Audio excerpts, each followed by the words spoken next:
صدر اجلاس حضرت علامہ مولانا اظہار الحق قریشی صاحب قبلہ دامت برکاتہم العالیہ، معزز علماء کرام اور بزرگان گرامی،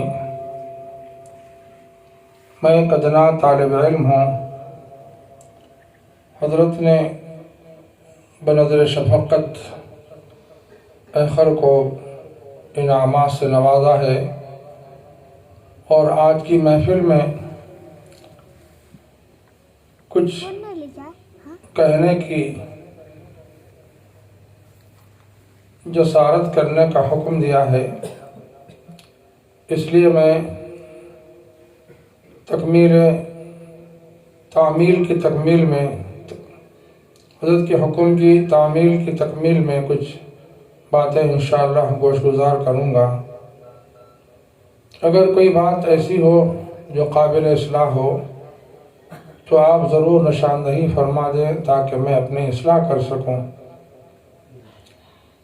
بزرگان گرامی، ابھی ہمارے ننھے منع قاری نے جن آیات مبارکہ کی تلاوت کی ہے، اس کی پہلی آیت یہی تھی جس کو آخر نے تلاوت کیا ہے، فَاذْكُرُونِي أَذْكُرْكُمْ، اے بندو تم میرا ذکر کرو میں تمہارا ذکر کروں گا، وَاشْكُرُوا لِي، اور میرا شکر ادا کرتے رہو، وَلَا تَكْفُرُونَ، اور ناشکری مت کرو۔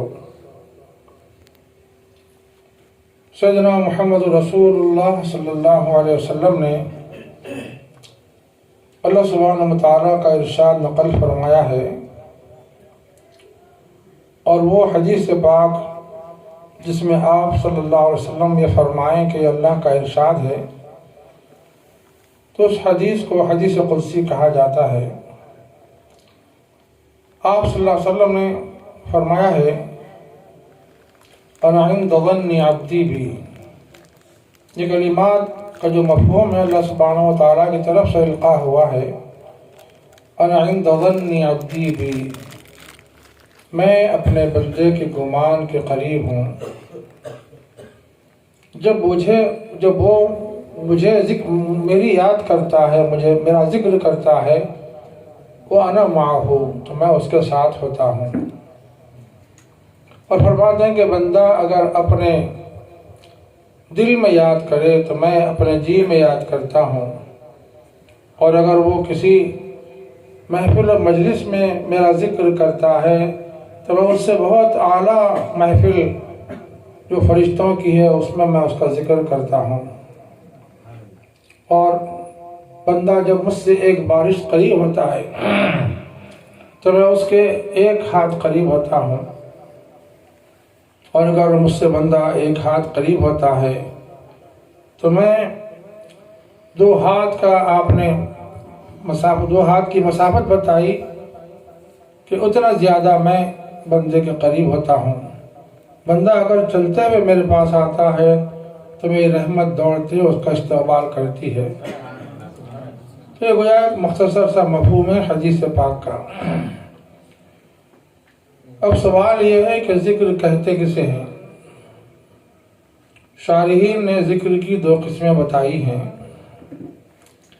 ایک عملی ذکر ہے اور دوسرا لسانی ذکر ہے۔ عملی ذکر سے مراد یہ ہے کہ انسان کی زندگی کتاب و سنت کی آئینہ دار ہو، زندگی کے سارے گوشوں میں اسلام نافذ ہو، انسان کے اندرون اور بیرون اور پوری زندگی میں اسلام اسلام اسلام کی جلوہ گری ہو، یہ عملی ذکر ہے۔ اور دوسرا ہے لسانی ذکر، کہ انسان کی زبان ہمیشہ اللہ تعالیٰ کے ذکر سے تر رہے۔ ایک صحابی حاضر خدمت ہوئے اور عرض کیا، یا رسول اللہ صلی اللہ علیہ وسلم، مجھے کوئی آپ نصیحت فرمائیے۔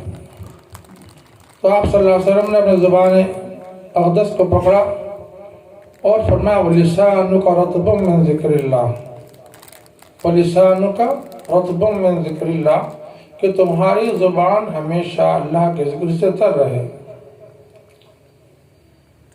اب یہ بھی سوال ہے کہ آخر انسان ہمیشہ کیسے ذکر کر سکتا ہے؟ تو اس کی بھی دو قسمیں بتائی گئی ہیں۔